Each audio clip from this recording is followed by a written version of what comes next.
The aftermath of this hurricane is testing the spirits of so many vendors, especially the ones who have been affected at border.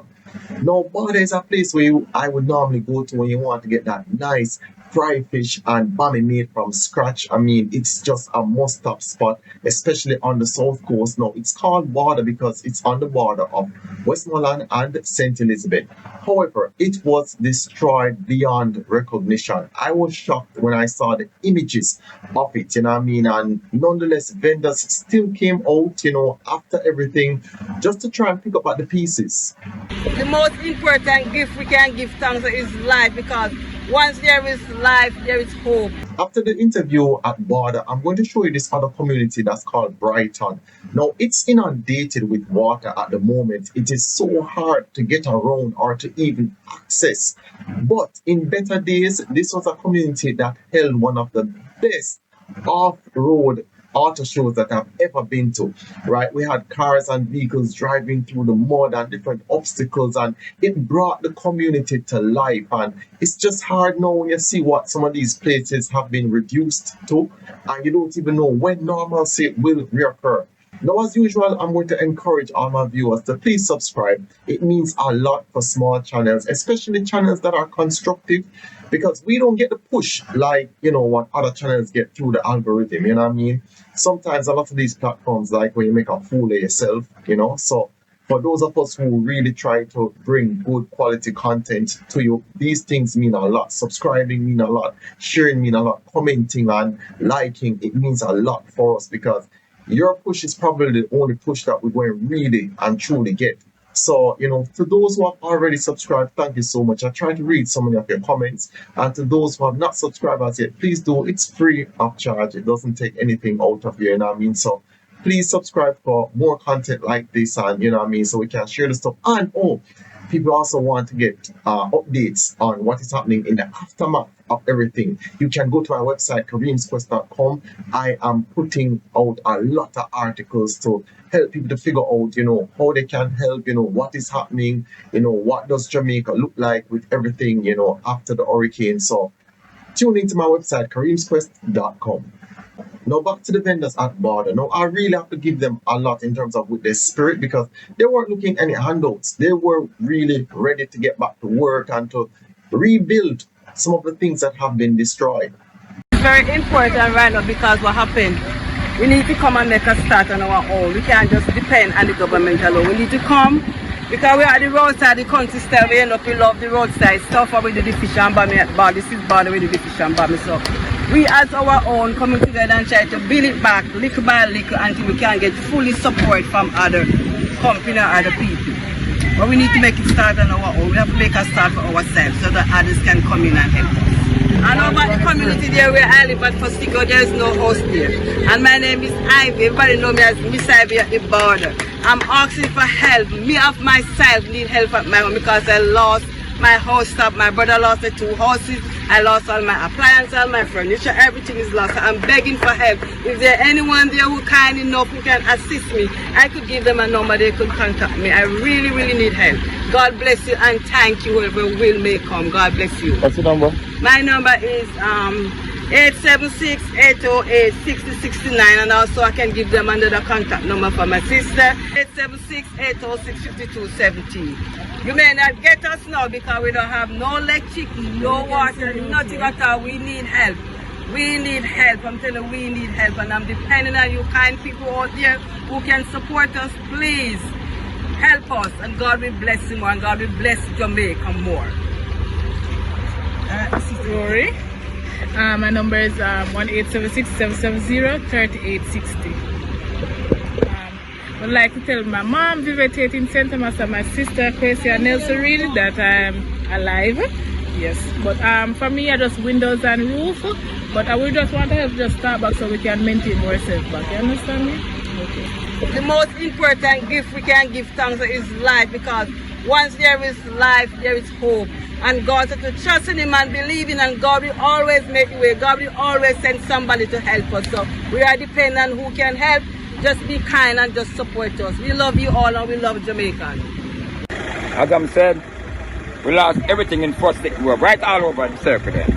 So if a person find themselves like 2 shirts, and they can offer one person, them offer it. But water, and you can give person one, they give me. We don't have no water at this moment. And in the line from White House from like 8:30 yesterday until 1 o'clock, I didn't get through. From the line long from here, a couple blocks away. Just forget the water. I'm not going there, can't get my more than cheap water. So what the help you can get with the water, whatever, we're grateful. Food, we're grateful. Are you here to support your mom? Yes, she's from Crawford and her house is flat. She lost everything. Only thing she has left is life, which is more important.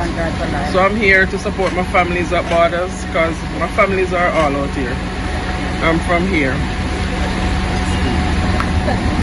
Yeah, but you notice that they're trying to help themselves. How important is that right now, even as they ask for other people to come in and support them? Well, it's very important, because at the end of the day, they have responsibilities. So you just have to do what you have to do. It's called survival right now. And people need food. So people have to eat. So they're doing a good thing. Before the devastation, I stopped at border all the time, and one of my favorite spots was Michelle and Lynn.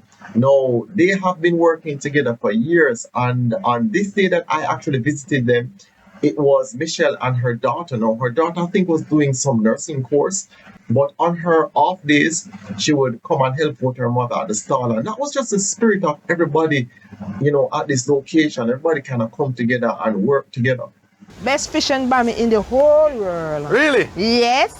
Better than Port Royal? Oh, you mean tasty?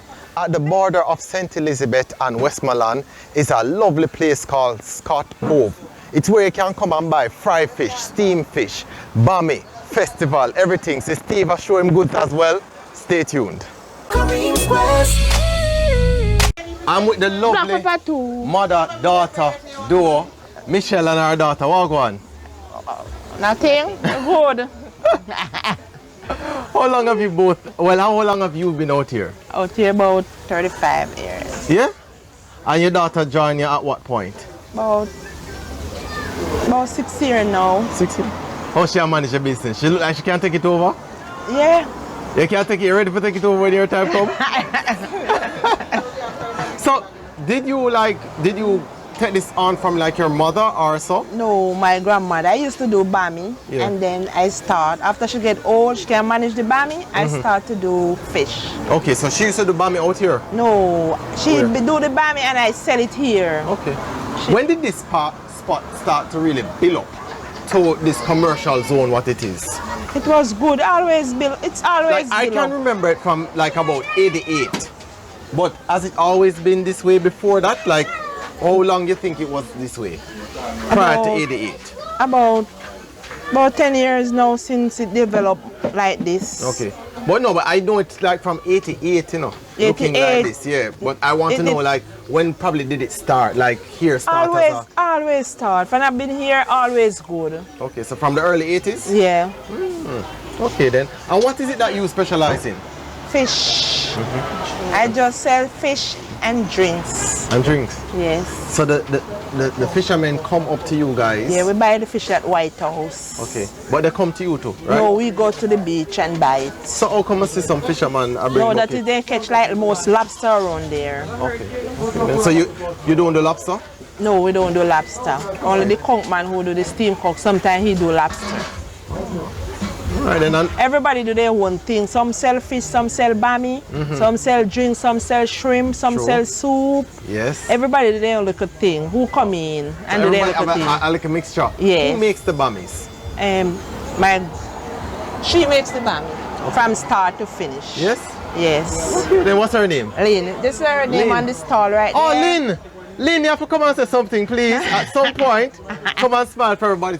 Some people, it's Michelle and Lynn. All right. So okay, so that's Lynn. Yes. So you una childhood friends? Yeah, from a little girl growing up, we are friends. So to start business together? Yes. I was here before all of them, so I used to teach them. When they come, I show them how to fry the bammy. Then after I start the fish, this lady, when she's doing the fish, I always tell her, She always show me how to do the fish. So I always help her. So after doing the fish, I know everything about it. Yes, you remember the lady's name? Betty. She passed up now. She passed off That's now. the one who teach me how to do the fish.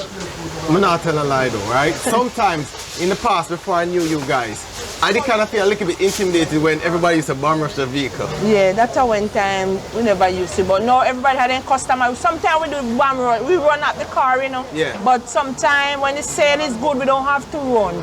People come and ask, where is it? Nobody's not selling fish today.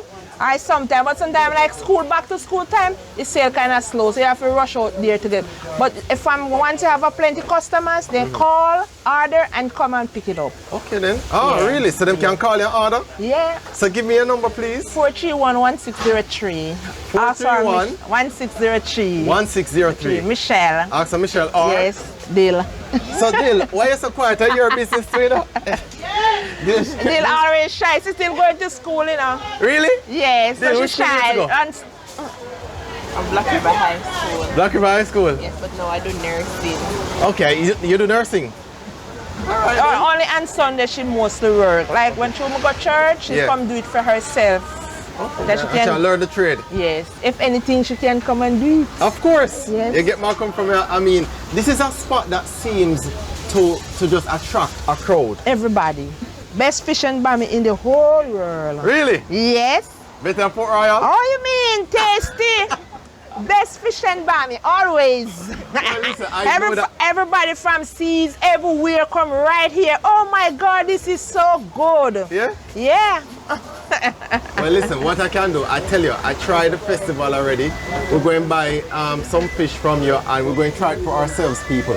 So when you're at basically the border of St. Elizabeth and Westmoreland, stop here, right? And you can always look out for Michelle and Lynn. Or you can see some other persons along the way. You have Pooliman, you have a bunch of other spots. And Steve. And Steve, the right? You have go ahead. And Steve, who the wife nearly lick out in knee cup. That's the one who give the most trouble here. Now we're going into the inner parts of St. Elizabeth to a place called Brighton. Now, Brighton now is a place where you're going to have to use boats to literally get around. You have to be paddling your way around from one area to another area. I mean, that's how devastating it is. And this is what this CBN reporter had to say about the entire experience. On the outskirts of Santa Cruz in St. Elizabeth, Brighton and the surrounding communities remain flooded. Residents have resorted to using paddle boats to get in, out, and around the community. So I'm now getting a lift from David and Kemar on the paddle boat to go into the heart of Brighton to speak to some of the residents to find out what's happening in the community. Now, this entire area that you're looking at used to be a play field, a ball field, now resembling a river, quite frankly. So this is actually how a lot of residents in Brighton have to travel to get in and out of the community on a daily basis, because some sections of the community you can't get through it, not even using vehicles, especially this particular area where the boat is now traveling. I'm looking at some homes that are, half of the building is underwater. All right, so we've made it to the other side of the, well, river, and David and Kemar are about to, what do I call it now, dock the boat? Dock the boat. So let me lift up this wire. Watch it, watch it, watch it, watch it, watch it. All right. That's a coach from one of the homes now underwater. Ricky!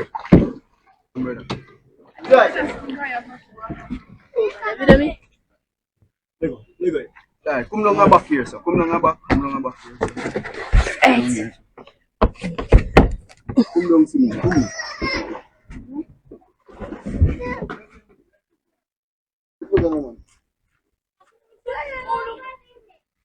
All right. Oh Jesus! I feel that about this, so we can't make. Can't make my boat it. So has it been a challenge getting food and water in and out of the community? Well, we just jam one place so we can't get no food, we can't get no water. Alright, so a resident had to give me a ride on his back to get me inside of this house because of the flood waters. And I unfortunately left my water boot in the vehicle, not expecting the water to be this high. We get a shag, the sheet, everything, get wash your guard. You know, 6 pounds this river. 6 pounds. Yes, sir. So that's one bedroom and this is the other bedroom. Yeah, Wow. water reach right up right up there. A dry now. No man. Wow. The Melissa like to be there. You do bad still. This time is the worst time we ever have a flooding, because reason being why we have this type of flooding right now, the drain here, half of this drain dump up and the water cannot go through freely. You understand? And even on the common here is peer dumping. So normally we have a drain from Dr. Rock to this way. No more. The water cannot come this side because the whole place dump up. So unless the dumping them move, then we won't have any more flooding. I make 2 calls since week to the local government, and I beg them please to send somebody just to come assist you and come and look what is happening here. And they say they must send somebody. I don't see nobody. I know. So talk to me about Hurricane Melissa. What was that like for you? Hurricane Melissa is the worst hurricane I ever see. The worst one. Believe me, I pray until I don't have any word left. No word left. You understand? It's the worst hurricane because it tear my veranda top and the whole out the side of my house. There you can see a new thing put on because it is tear off. And recovery, have you started that process as yet? Well, I start do things of my own, start to fix back the side, it will wet up inside and stuff. We have to throw some clothes and something, and we are trying to get back on track. The whole of we no kind of feel get wicked enough. One way, but we have giga thanks enough in what boy. You have in life gone still. That is the most important to know that, you know, Father God spare our life, you know. If we even lose, you know, we can work back again and achieve a thing, you know. Yeah. Now, there have been better days for Brighton, and I remember this auto show that was held several years ago. I mean, it was my first time being in the community, and it was so much fun because it brought e-commerce to the community, brought different types of commerce, I should say, as well, because people were stopping at the shops, people were buying from the vendors, people were buying from also the food people. You know what I mean? It brought so many eyes to that community, and then the community also has a lot of history because, you know, I mean, there's history with the Moravian church there, there's this egg farm there. I mean, I didn't know that all of these things existed in this small community, but it's a powerful community in St. Elizabeth, and this was the auto show that was held. Like most people, I am home and I'm trying to find things to keep my mind creative. So I was going through my computer and I found an unpublished Kareems quest I did in 2018. At the time, I visited these communities called Brighton and Carmel in St. Elizabeth, where there was an off-road show being held on the day that had vehicles driving through mud and over various obstacles. In addition, I found out that the community has a strong Moravian history. Now, some of the audio and the video might not be up to scratch, but I hope you enjoy it nonetheless. After turning off from Santa Cruz Main Road, I almost got lost. But a young man was quick to let me know I was on the right road and Brighton was straight ahead. The first place I stopped was at the auto event called Off-Road Done Differently. Once I got through the gate, I met up with one of the coordinators, Troy Bernard, who told me what inspired this event. Troy, I've been driving for hours, but I'm happy that I'm at the venue. It's very packed. It seems like you're getting a lot of support, and boy, you're kind of hard for pin down. So tell me, what inspired this event? We have so many off-road vehicles on the road right now, and there's nothing for them to do. So took this opportunity to build an off-road park here in St. Elizabeth. You know? And how large is the property? Yeah, you're looking at 56 acres, man, from fence to fence. Wow, talk to me about the preparation phase of it? How long did it take? It took me years to get it to where it's at right now. But for this show, it took us around 4 months to get all the obstacles together. Wow. And you guys have to be working through rain and different type of conditions, I could presume. Yeah, man. Every condition you have to think about, you know. And you got help from the community? Yeah, man. We have a group of guys. All those guys you see around that's helping at the markers at each challenge. Yeah, man. Those guys are from the community. They're the person that help us to bring it to where it is right now. Oh, what are some of the most popular off-road obstacle courses that you have? Because I'm seeing so many different challenges. We have about 14 challenges, but the crowd favorite right now is the mud pit. I mean, it puts a toll on the vehicle to try to maneuver through that clay to get in and out of the clay.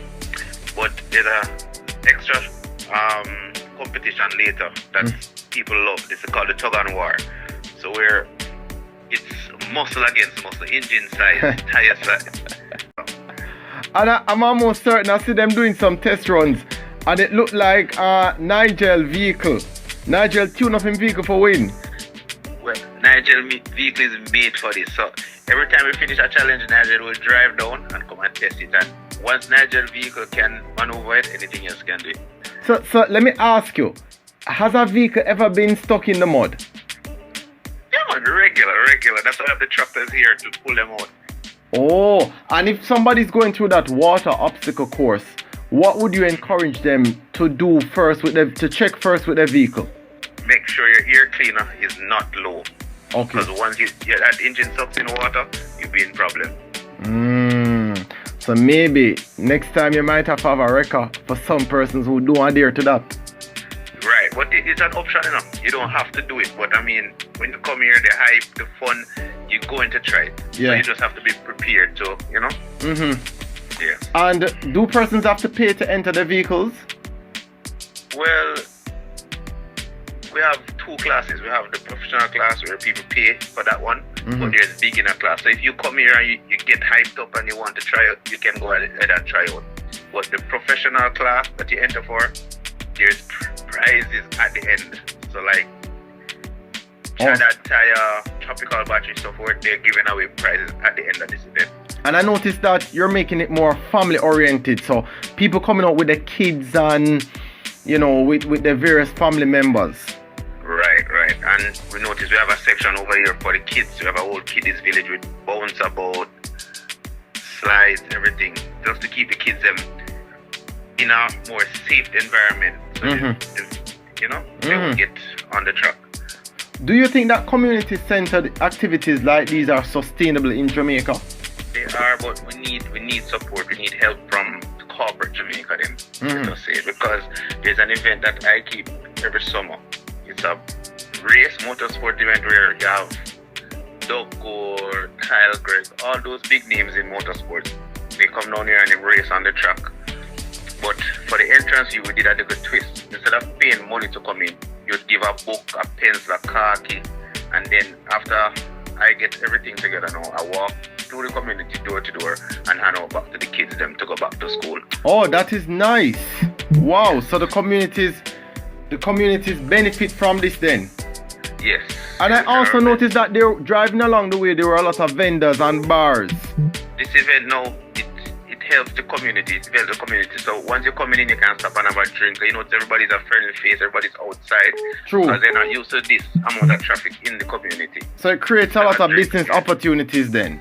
Right, it does. I'm happy to hear that, man. I mean, I love to see it. I love to come to things like these because this is a true Jamaican authentic experience. Right, and it's only one like it on the island right now. Yeah. Well, is there when you're keeping another one? What are some of the things that person should look out for? I mean, look out for growth because we don't want you to get tired. So we don't want you to come and see the same 14 objects today. So you're going to change up the obstacle courses? Right, we're going to add more. We're going to change around the way we do things here. Right. Okay then. Well, Troy, it was great talking to you. I'm going to be driving around a little bit. You introduced me to Alwyn. Alwyn is also going to show me some other places. So I'm looking forward to seeing the challenges and see what vehicles come out on top. All right, no problem. I'm here. Yeah, man. After talking with Troy, he introduced me to a resident of the community, Alwyn, who suggested we drive in his vehicle as some of the roads we were going to travel on were only fit for an off-road vehicle. While on the journey, we stopped at various sites where I got a little history lesson. Tell me something, Al. How long have you been at Brighton? 57 years. 57 years. All my life. So I basically give away age. Yes. Yes. And how do you find the community? Peaceful. Yeah, it's nice. People are pretty loving around here. I noticed that there's some development taking place. Yes, we have some development at when you're coming in through Olive Park. Yeah, they have a few houses going up here and there. There's a new housing scheme also. And in the surrounding area, people start to, putting up buildings, because now they think they're not forgotten anymore. So they started, to build houses. So in the town of, basically, so would we consider this a part of Santa Cruz or just different from Santa Cruz? Different from Santa Cruz. Different from, yeah. So it's to the north of Santa Cruz, right? Right. And we're here at a special place today, which is a cemetery. Right. And you're going to tell me a little bit about the history of the cemetery? Okay, well, what I know about it is that it's owned by the Moravian Church. I think they said it started here in the 17th century. That's just about what I know about them. I was told that there's a church foundation. The foundation is still somewhere across there. Yeah, which they are planning to the work construction on. Right. So you were telling me something earlier that the oldest possible church in Jamaica would have started here. Yes, this is the property that it was on. Okay, there's no remains of it. Just the foundation, I was told, somewhere in that bush over there. Okay, where I'm seeing some beehives. Yes. All right, no problem. So yes. We are going to be looking at the cemetery right now.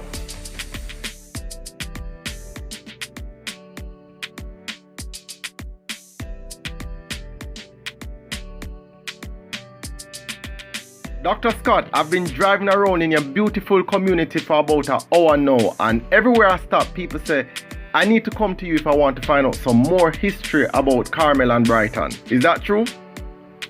Well, yes, I've done some research on the Carmel community, and I would love to share some of the insights with you. Nice. I was also told that the old main road ran from Black River through these two communities. Yes, it came through Lacovia to Content and through Carmel, and from there persons could go to Breeze River, Balaclava, and through to Mandeville. Oh, wow. What type of community is Carmel? Well, Carmel is predominantly a farming community. You know, we have one of the biggest egg farms in Jamaica, St. Best Eggs, located right here in Carmel. We also have other small farmers who focus on livestock and other crops in the community. Well, what crop in particular? Peanuts, cassava, yam, bananas, etc. Oh, nice.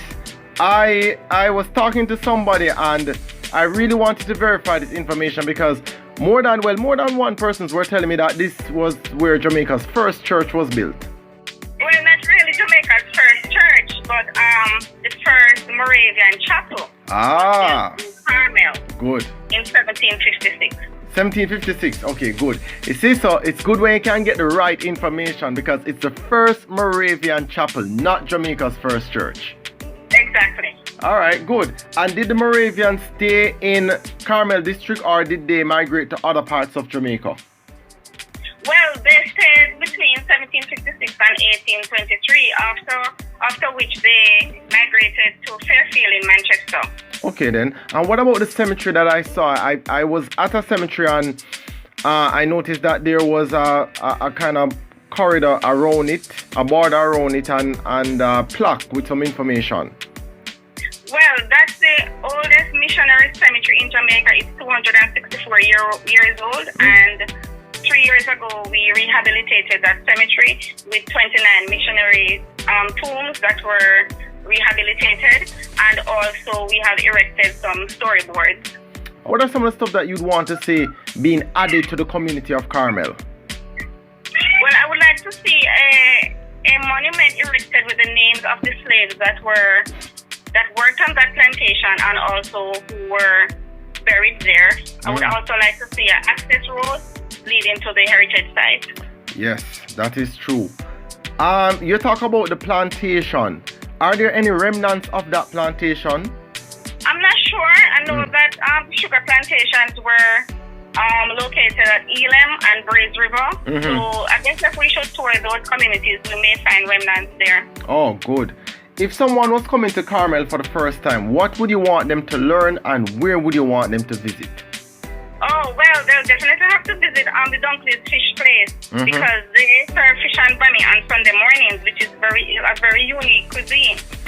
And also, I would want them to learn about the history of Carmel and the surrounding communities and the work of more work that the Moravians did during the period when they were here. Okay, then. Talk about a little bit about Dunkley's, right? Fish and Bammy. You're saying that they only open on Sunday? Only on Sunday, early Sunday morning, between say 6:30 going up to about 9:30. Oh wow! All right, that means I'm gonna leave Kingston well early to catch it. Definitely. All right, Dr. Scott, thanks so much. You're most welcome, Kareem. There you have it. That was a long and eventful day. I learned a lot being in Brighton. It's a very nice community. You can access it through the Santa Cruz bypass and take your second right and learn a little bit about Jamaica that nowhere else really has.